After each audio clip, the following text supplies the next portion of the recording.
esvaziar da sua glória e vir nos resgatar do lamaçal de pecado.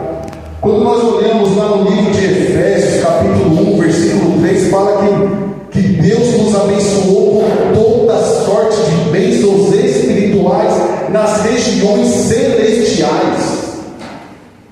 Quando nós lemos a palavra de Deus, é uma coisa ligada à outra. Quando nós olhamos a vida de Jesus, quando nós olhamos para o homem criado e colocado lá no jardim do Éden, e Deus ele vai e coloca um sono em Adão, e da costela de Adão ele faz a mulher.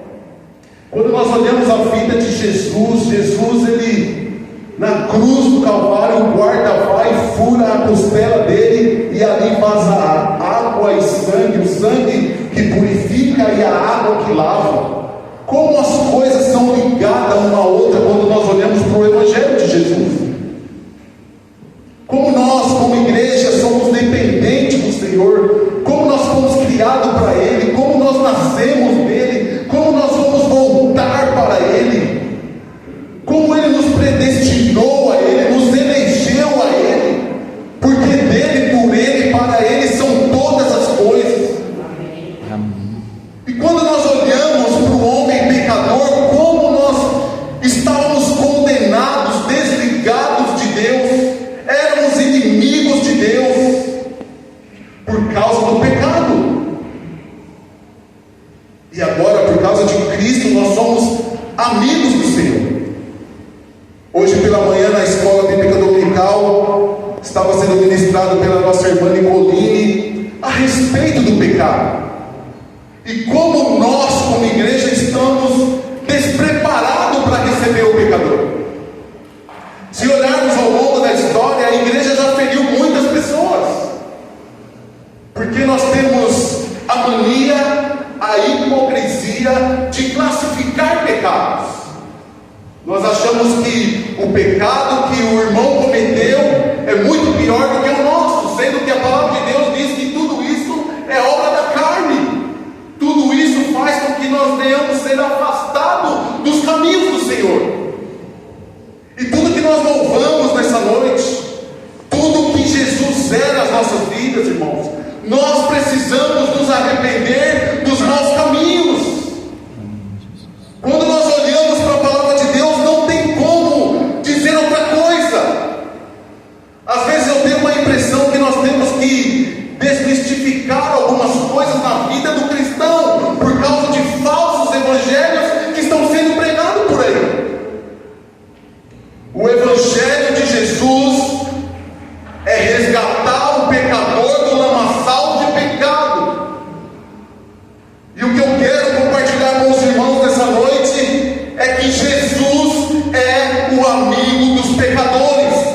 Jesus é amigo do pecador. Ele ama o pecador. Ele não veio chamar o justo, ele veio chamar o pecador ao arrependimento. É isso que os religiosos da época não entendiam. Jesus sentava à mesa com eles. Jesus fazia refeição. Jesus tinha prazer. Almas sedentas que precisavam conhecer o amor de Deus. Infelizmente, nós ainda pecamos no acolhimento de pecadores, que é o papel da igreja. Temos que acolher o pecador, aquele que precisa, aquele que tem sede de Deus, aquele que precisa ser resgatado do lamaçal de pecado e conduzi-lo à restauração plena em Cristo. Esse é o nosso papel. Não é medir, não é classificar, não é se achar superior a ele, é conduzi-lo à restauração da sua vida.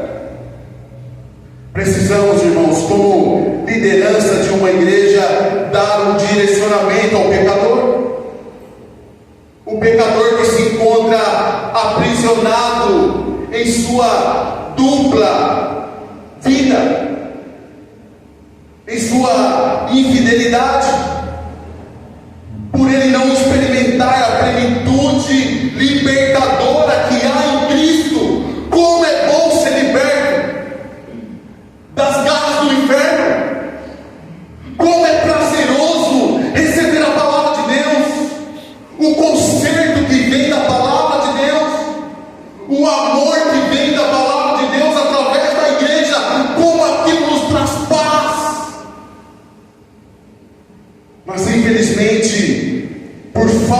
sabedoria, por falta de amor ao próximo, não estamos conduzindo o pecador a Jesus, porque Ele é amigo do pecador. Aqueles que buscam, irmãos, um ambiente que fundamente sua pretensão, sua absolvição. O que Jesus quer da vida do pecador? Que ele assuma a sua vida desagradável a Deus, a sua vida de pecado. Mas o que tem acontecido em nossas vidas é que nós muitas vezes não assumimos quem nós somos. Nós não dizemos para Deus a maldade, o pecado que nós não queríamos fazer, mas nós fazemos facilmente. Nós não confessamos isso diante de Deus. E através de um álibi, de um argumento, eu pesquisei o que significa a palavra álibi, é um réu confesso, dando desculpa que ele não estava na cena do crime. É como um preso chegar diante do juiz e ele com seu advogado fazer desculpas, dar desculpas que ele não estava na cena do crime. É isso que nós como pecadores fazemos.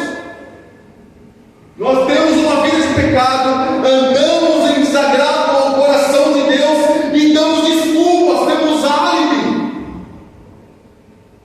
E Deus, Ele quer que nós venhamos confessar as nossas práticas pecaminosas. E quando nós não confessamos as nossas práticas pecaminosas, temos sérias dificuldades. O primeiro passo, irmãos, para a luta pela plena libertação e pelo desembaraço com as amarras do pecado é reconhecer a sua condição de preso, irmão, de condenado. Somos pecadores, não merecíamos a graça de Deus, mas Ele nos amou e precisamos confessar isso diante dEle, que nós somos pecadores, que nós somos sedentos. Aquele a quem a minha alma esperou, porque nós estávamos sofrendo, nós éramos inimigos de Deus, estávamos longe de Deus, não tinha mais saída, era prisão perpétua para nós, irmãos, para toda a eternidade. O nosso problema é que ainda continuamos com os nossos álibis, com as nossas desculpas. Mas nós temos que ter sede de Deus, buscar a Deus. Pessoas dentro da igreja e fora da igreja não se sentem pecador, pobre, miserável. Nós somos pecadores, irmãos. E a graça do Senhor, ela nos redime, nos transforma, nos liberta, nos cura. Não há saída, irmão, somos pecadores, pecamos contra Deus. O Evangelho diz que nós basta cada dia o seu mal. O pastor João pregou na quarta-feira, quem ficou em casa na quarta-feira perdeu. Basta cada dia o seu mal. Buscar em primeiro lugar o reino de Deus e a sua justiça. Esse é o Evangelho. Mas nós estamos sempre preocupados com o amanhã. Nós temos que voltar aos caminhos do Senhor, porque traz uma alegria ao coração do Senhor o pecador que se arrepende. Essa mesma passagem que Jesus come com pecadores tem em Lucas capítulo 15, bem no comecinho, e logo em seguida tem a parábola da ovelha perdida, onde o pastor larga as 99 e vai atrás da ovelha perdida, e há uma grande festa, porque encontrou a ovelha perdida. Tem a passagem da mulher que ela perde a dracma, ela vai à casa, encontra a dracma, chama as amigas e faz uma grande festa, porque é a festa no céu, a alegria, a salvação quando há arrependimento. Amém. Também tem a passagem do filho pródigo, que saiu da casa do Senhor, foi gastar o seu dinheiro dissolutamente, e se encontrou com vontade de comer comida dos porcos, e se arrependeu e voltou. E o pai se alegrou, e houve uma grande festa, mandou matar o bezerro, colocar sandália, colocar anel no seu dedo, porque houve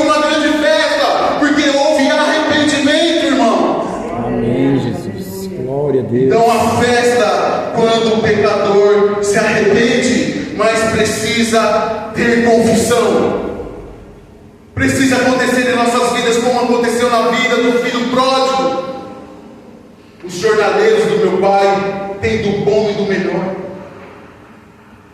Como é bom estar inserido na igreja, caminhando com Jesus, porque Jesus me ama, mesmo apesar dos meus erros, apesar das minhas falhas, Jesus me ama, e Ele quer ter comunhão comigo.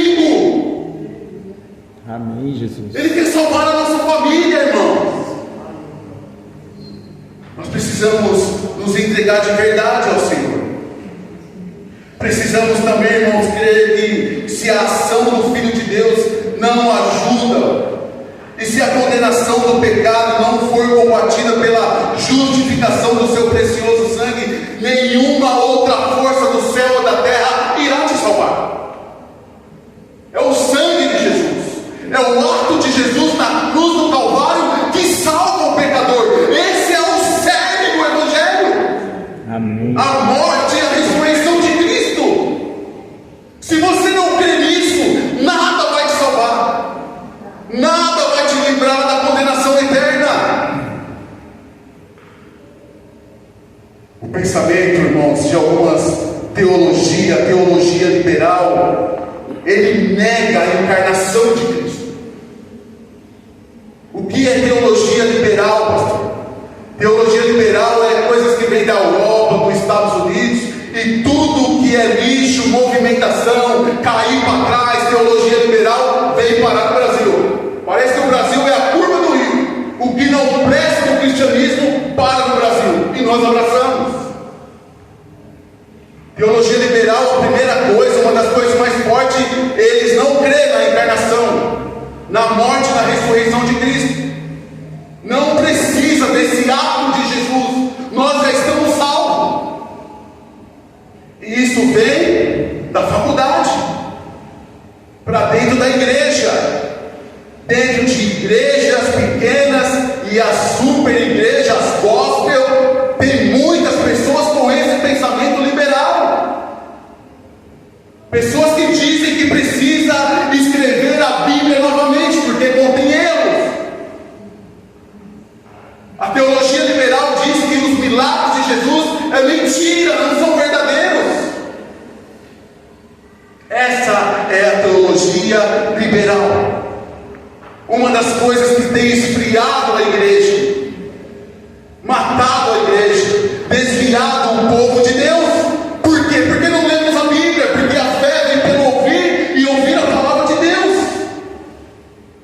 Mas voltando para o texto, irmãos, a notícia era de que o mestre que operava milagre estava em Cafarnaum. Onde Jesus está, há milagre, há novidade de vida, há transformação, há salvação. Se a sua família está passando por dificuldade, irmão, Jesus precisa ser convidado para sentar à sua mesa, porque Ele ama o pecador e Ele quer cear com você. Amém, Jesus. Esse é o motivo da família imperfeita e graça perfeita, porque nós somos pecadores e a graça ela nos restaura, ela nos transforma, ela nos dá vida.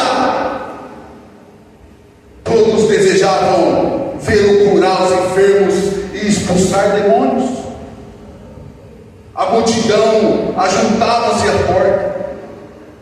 Parecia que não tinha mais lugar para ver Jesus.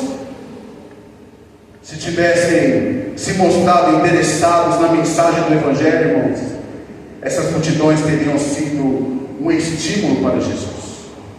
Mas a grande maioria estava para criticá-lo, para duvidá-lo. Parece até que aqui já estava a teologia liberal. Onde há Jesus, irmãos, há salvação. Porque o pecado, irmãos, é sempre algo que corrompe o que o Senhor almeja fazer em nós e através de nós. Amém, Jesus. Quer ser usado no louvor? Tenha uma vida santa, irrepreensível. Quer aconselhar as pessoas, quer ajudar as pessoas, quer ajudar a sua família? Tenha uma vida santa, irrepreensível de leitura da palavra, de oração? Quer ser um crente apático, desanimado? Vive na iniquidade. Jesus não gosta do pecado. Ele rejeita o pecado, mas Ele ama a sua vida. Ele quer ver você confessar diante dEle, através das suas orações. Essa é a minha preocupação. Por que nós não viemos no culto de oração? Não é um chamado do pastor, é um chamado de Deus. Porque nós precisamos orar todo o tempo, sem cessar, diz a palavra de Deus. Amém. Porque através das nossas orações, nós confessamos o pecado, cultuamos a Deus, adoramos a Deus, sacrifício vivo, santo e agradável a Deus, que é o nosso culto racional, nosso culto inteligente. Porque através disso, o Espírito Santo vai nos fortalecendo e vai nos convencendo dos maus caminhos, e nós voltamos ao caminho do Senhor. Porque nós oramos, porque nos dedicamos, porque nós adoramos a Deus, confessamos os nossos pecados. E era chegada a hora de Jesus mostrar às multidões o verdadeiro caráter do seu ministério. Jesus não veio, irmãos, somente para operar milagre, cura. Tem um trabalhar de Deus através disso, que é herdar o reino dos céus. A dificuldade que eu e você está enfrentando atualmente, até em uma enfermidade que nós estejamos passando, Deus tem um trabalhar por trás disso, que é a sua salvação, é a mudança do seu caráter. Por isso, quando nós olhamos a vida das pessoas, a pessoa perde o emprego, a pessoa tem uma enfermidade, e as pessoas começam: ó céu, ó vida, a minha vida não funciona, nada dá certo, não consigo ter um relacionamento. É o trabalhar de Deus. Ele vai te moer até você confessar que você é um pecador e você precisa da graça. Amém. Você vai sofrer a vida inteira enquanto você não for humilde e confessar ao Senhor que você é um pecador. Jesus declara a sua opção pelos vulneráveis e pelos pecadores. Jesus, a palavra de Deus, disse que Ele quer misericórdia, eu quero, e não holocausto. O Senhor quer que nós venhamos nos corresponder a esse chamado de Deus e tenhamos misericórdia das pessoas, não holocausto, não a lei que endurece o coração, mas Ele quer a lei do Espírito, como diz em Romanos capítulo 8. É isso que nos dá vida, é isso que nos move rumo a Deus, rumo ao caminho eterno, porque Jesus é o caminho, a verdade e a vida. E sem dúvida, irmãos, esses milagres eram maravilhosos, mas havia algo muito maior. Há sempre algo bem maior quando vem de Deus. Meus caminhos não são os teus caminhos, nem os meus pensamentos são os vossos pensamentos.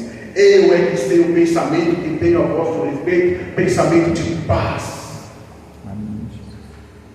O pensamento dele, o amor dele, o caminhar dele, aquilo que ele tem para a nossa vida é bem maior daquilo que nós pensamos. Então, nesse texto aqui do paralítico, Jesus deixa bem claro que Ele quer oferecer dádivas maravilhosas para aqueles que creem nele. É preciso crer em Jesus, é preciso se render a Jesus. E olhando para esse texto do paralítico, para a vida de Levi, que se tornou o nome dele Mateus, e também aqui os publicanos, os pecadores, os amigos de Levi, né? Nós podemos separar no texto que parece que Levi foi para casa, Jesus chama ele vai para casa, parece que ele chama, né, os publicanos, que são os coletores de impostos da época dos romanos, parece que ele chama uma cambada, um amigo dele, e ele vai, e Jesus come com eles. E os religiosos da época estão condenando Jesus, porque ele senta, ele come com os pecadores. Se não fosse Jesus, se não fosse o amor dele, de sentar comigo, com você, e nos libertar desse mundo hostil de pecado, nós ainda estaríamos lá, cego, porque esse mundo jaz do maligno, irmãos. Nós precisamos ter uma vida com Deus de verdade.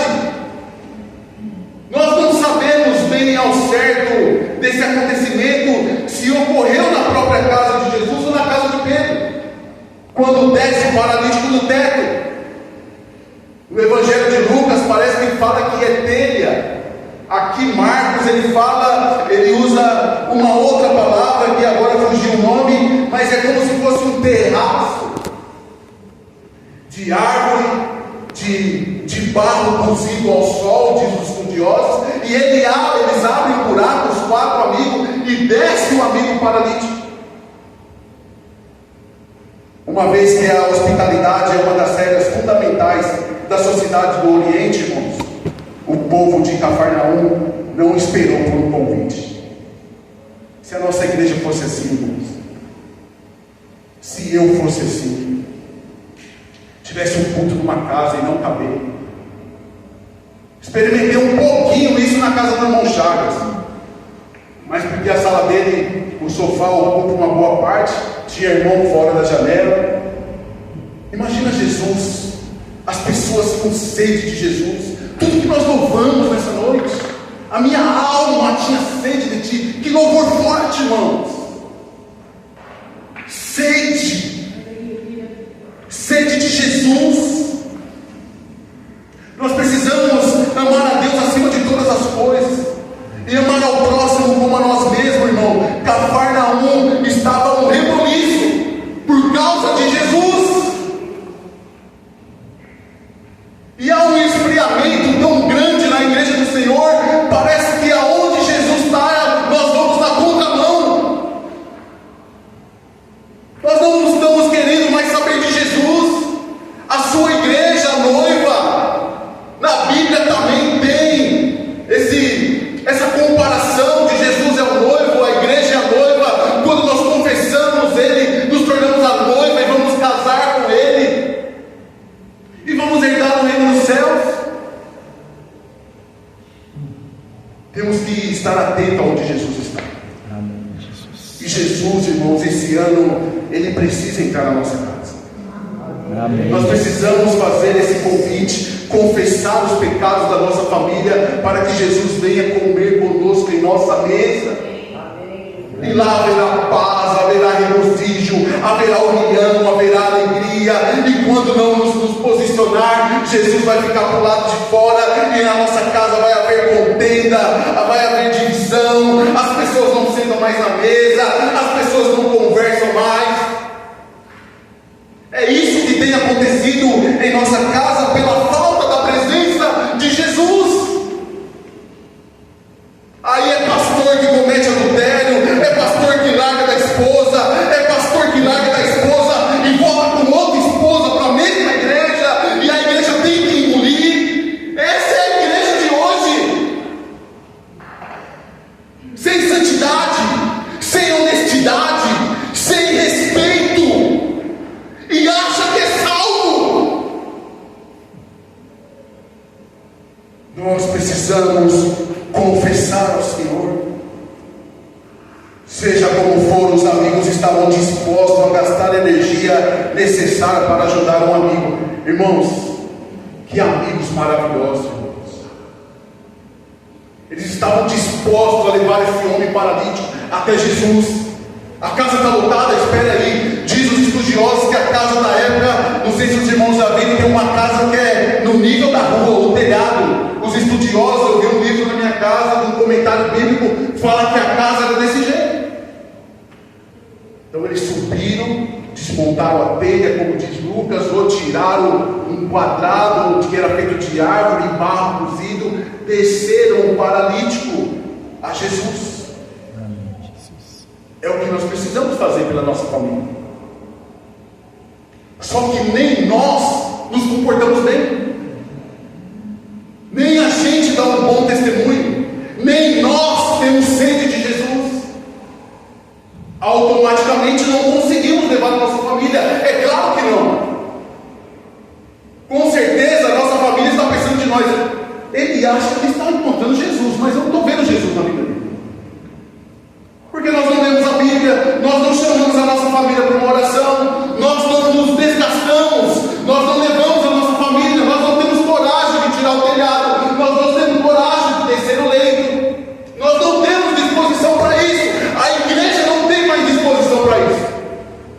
Porque diz que no final dos tempos o amor de muitos se esfriariam.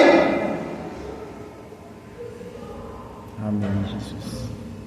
Mas nós precisamos, igreja local. Como já foi falado hoje pela manhã, nós precisamos ser essa igreja. As igrejas por aí, as igrejas gospel, irmão, pode estar lotado, ou pode parecer que está lotado, mas nós, Nova de Paz, igreja local, precisamos servir um Deus verdadeiro, precisamos nos arrepender dos nossos pecados, precisamos nos manter unidos para que nós venhamos herdar o reino dos céus. Amém, Jesus. Senão vai parecer, como diz o apóstolo Paulo, nós andamos a vida inteira esbofeteando o ar. Imagina andar assim a vida inteira, irmãos, que canseira, que desgaste em vão. Mas nós precisamos ser cristãos de verdade. Criam que Jesus tinha poder. Eles criam que Jesus podia suprir a sua necessidade. Eles não só ativeram a orar sobre o assunto, mas também agiram sem desanimar, sem ânimo dobre. Orar sempre, orar sem cessar, não esmorecer, não deixarmos de congregar como é costume de algum. Na nossa igreja, irmãos, tem vigília, na nossa igreja tem consagração. Eu não sei se todos vocês lembram, mas hoje de manhã tem consagração. Consagração é uma oportunidade de nós como igreja, porque é importante isso, irmãos, nós entendemos isso. Nós somos um corpo. Se eu cometer um adultério, se eu pecar, eu vou destruir a minha família e vou destruir a igreja. Se algum dos nossos irmãos está vivendo irregularmente, está machucando a igreja, machucando o corpo. Nós somos um corpo, nós não só participamos do rol de negro, nós fazemos parte do corpo. Um é o dedo, uma mão, um ombro, Cristo é o cabeça, um é o pé, um é o joelho. Nós precisamos um do outro. Eu creio que não é só eu que sinto a falta, a ausência de alguns irmãos. Eu creio que é a igreja toda, porque nós amamos um ao outro. Senão é uma mentira que nós estamos vivendo aqui. Dói quando o irmão não participa. Dói quando o irmão não congrega, não adora a Deus junto, não vive unidade. Isso machuca. Isso nos torna fraco. Diferente dos 4 amigos, que com toda disposição queria levar o seu amigo para encontrar Jesus. Como eu já fiz isso na minha vida? Eu já fiz isso com a minha família. Eu já fiz isso com amigos. Eu já fiz isso com a minha tia, que faleceu domingo. Jesus salva. Jesus, Ele opera milagre. Jesus, Ele quer salvar a nossa vida. Jesus quer salvar a nossa igreja. Mas nós precisamos entender isso. Nós precisamos admitir, assumir, sem álibi, sem desculpa, que nós somos pecadores. E nós precisamos da palavra de Deus, da palavra viva. Nós precisamos estar unidos. Nós precisamos estar com o coração dobrado diante dEle, orando uns pelos outros. Amém, Jesus. Sempre há um relacionamento da Trindade, um relacionamento de Cristo com a igreja, o noivo e a noiva, o Pai, o Filho e o Espírito Santo, e nós não é diferente. Cristo é o cabeça e nós somos a igreja do Senhor. Aleluia, Jesus. Seria muito fácil para esses amigos, irmãos, dizer é impossível chegar até Jesus. É muito fácil dar desculpa, irmãos, e sair como certo ainda. Mas Deus sonda e conhece o nosso coração. Jesus, Ele olha esse homem descendo, e quando Ele olha para baixo, Ele vê esse paralítico em um leito, e Ele tratou o cerne do problema. Perdoados estão os teus pecados. Antes de curar o corpo, Jesus traz paz no coração. Esse homem sofria de uma enfermidade. O texto não relata muito bem, mas Jesus já foi no cerne do problema: perdoar pecado. E nós somos especialistas em pecar, irmãos. Todos nós somos pecadores. E E Jesus é o especialista em curar, em perdoar, em transformar, em fazer viver em novidade de vida. Em Cristo, nova criatura sou. As coisas velhas se passaram, eis que tudo se fez novo. O perdão é maior que o milagre.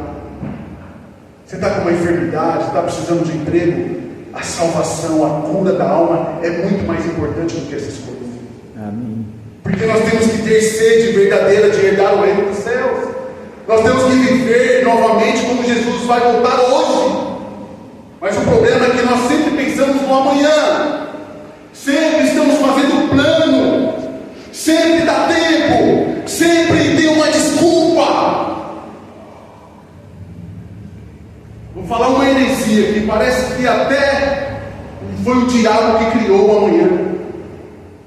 Porque ele fala lá para o casal: se vocês comerem desse fruto, vocês vão ter um entendimento, vocês vão ter um conhecimento. Não é para a gente se preocupar com o amanhã.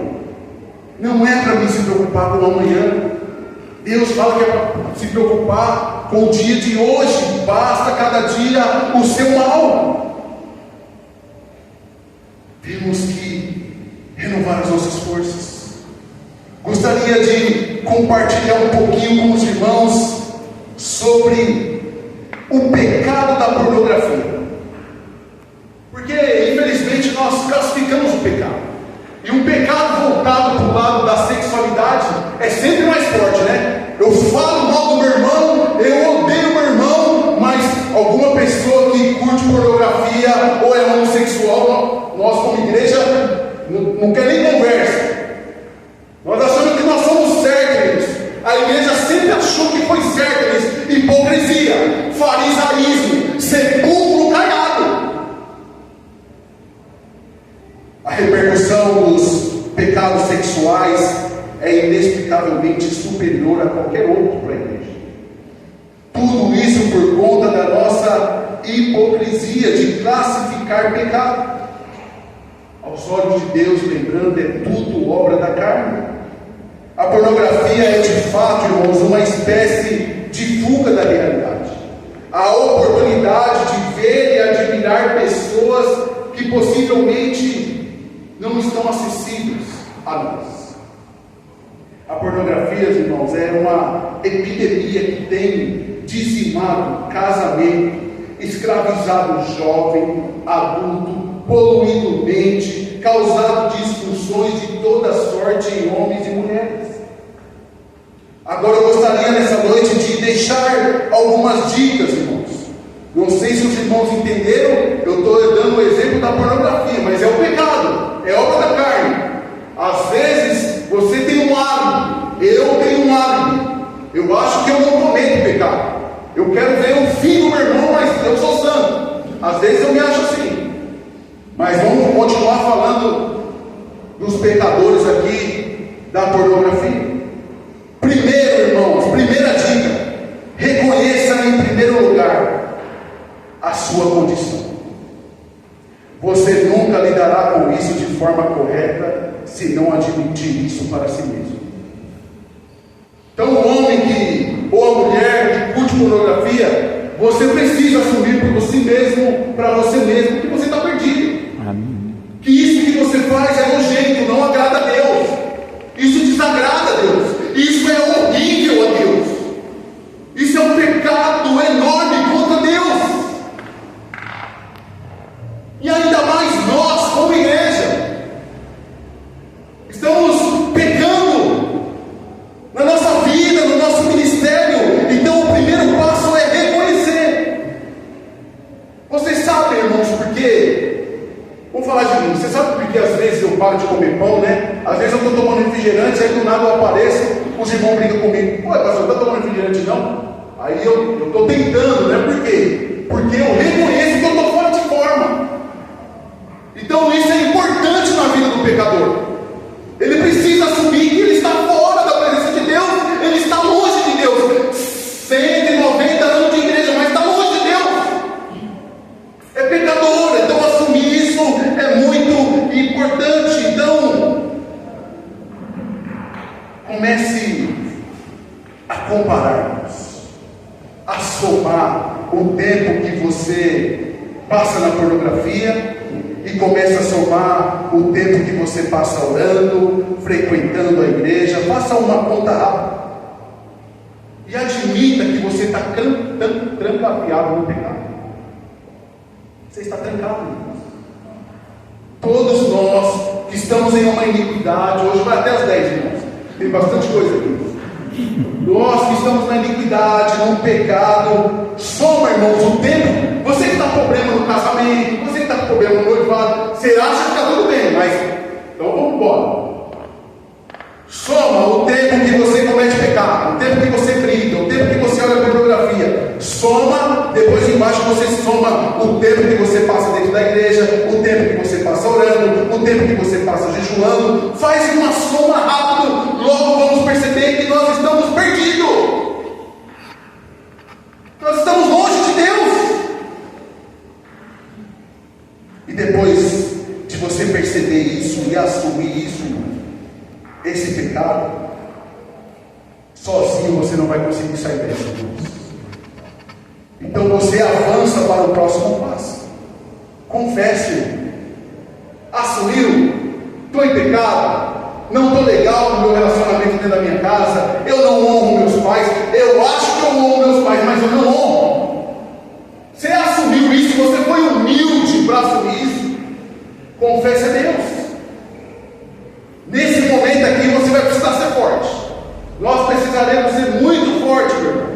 É preciso confessar o pecado, contar, se expor, colocar para fora. E mais, você vai precisar confessar em pelo menos 2 ambientes. Em primeiro lugar, você precisa confessar a Deus.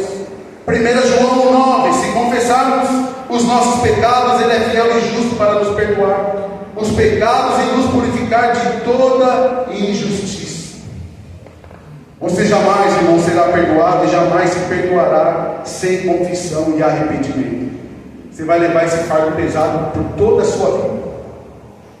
E aqui não está eu para dizer quem vai para o céu ou quem não vai, mas que nós vamos levar esse pecado, esse fardo pesado. Como é ruim, irmãos, tentar servir a Deus com a caixa dessa nas costas aqui, ó. Como deve ser ruim evangelizar com essa mesa aqui nas costas, irmão. Saudar as pessoas, graça e paz, pastor João. E o pecado comendo aqui, porque a Bíblia diz que o pecado é uma lepra.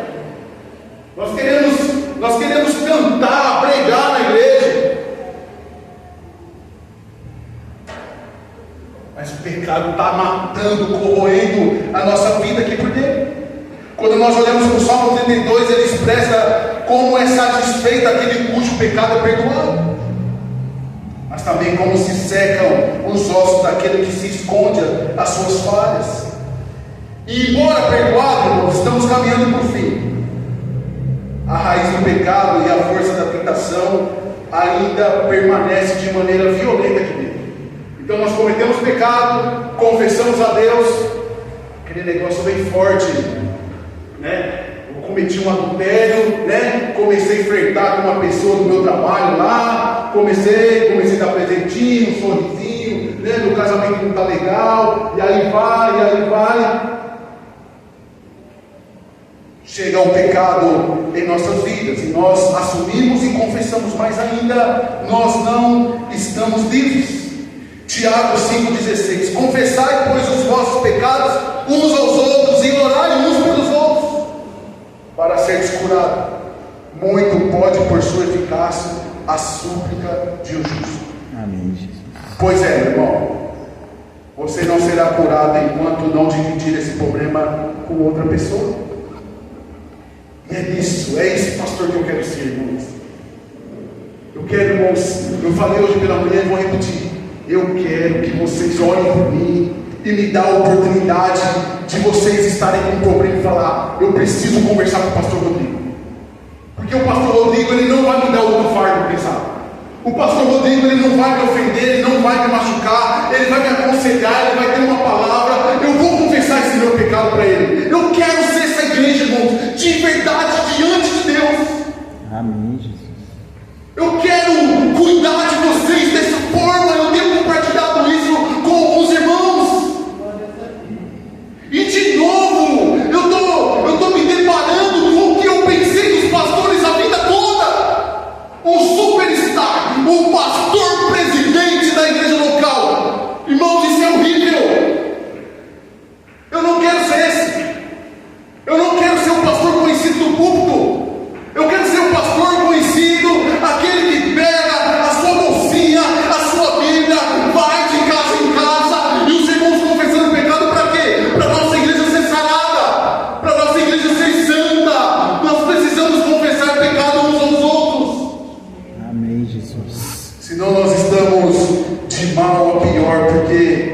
O pecado é devastador. Ele adoece, irmãos. Ele cauteriza a nossa mente. Você já viu, irmãos, aquela pessoa que está em pecado, você fala, você ora, a pessoa está com a mente cauterizada, ela não quer mudar de vida. Para ela não tem mais jeito. Para ela não adianta mais nada. O meu relacionamento, pastor, ó, ele só volta a fazer assim, pastor, minha família, ó, que se exploda. Crente tem esse pensamento. Crente não tem essa paciência. Crente não tem esse amor. Não tem essa humildade de se arrepender. E como esses 4 amigos levaram a sua família a Jesus? Nós não temos fé suficiente para isso, porque nós não lemos a Bíblia. Não adianta, irmãos, ter álibi, não adianta ter desculpa. Nós não lemos a Bíblia. Nós não queremos nem saber mais da igreja. Nós não queremos nem ir mais para a igreja, irmãos. Irmãos, isso não é horrível. Eu estou confessando diante de Deus aqui, Senhor, eu sou um pecador miserável. Eu não faço as coisas, eu faço as coisas para o Senhor relaxadamente. Eu faço de qualquer jeito. Eu não tenho amor pelo meu irmão, Deus, me ajuda. Há uma frieza dentro de mim. Eu não consigo orar. Eu não tenho paciência com os meus filhos. Às vezes eu tenho raiva até da minha esposa, Senhor, me ajuda. É um mal, irmão, dentro de nós. Não adianta dar uma de santarrão. Todos nós somos iguais. Enquanto nós não pegarmos firmes com Jesus, não seremos libertos dessa lepra. A nossa família está perdida, irmãos, dependendo da gente. Coitado do meu irmão. Eu estou sempre julgando ele, eu estou sempre falando que ele não quer vir para a igreja, mas eu não dou um bom testemunho para ele. Eu não dou um bom testemunho para os meus vizinhos. E último, irmãos, Jesus nos oferece satisfação. Amém, Jesus. Jesus, ele dá satisfação, irmãos.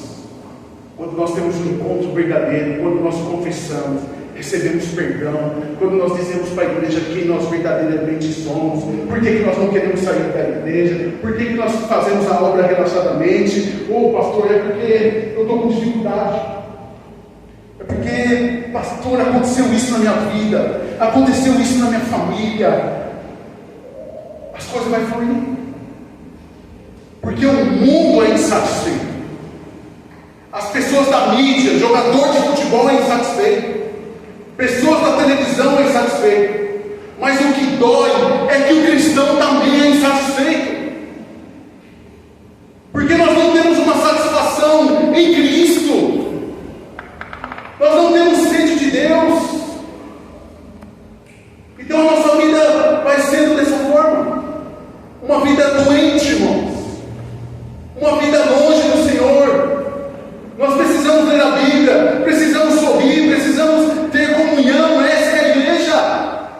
A igreja de Corinto era rica em dons, mas o pecado comia solto lá dentro. Pecado adoece família. Você está desanimado, irmão? Pode ter certeza que é por causa do pecado. Olha para a sua vida. O culto de consagração é para isso. Examine a sua vida, ó. É a ceia daqui a pouco.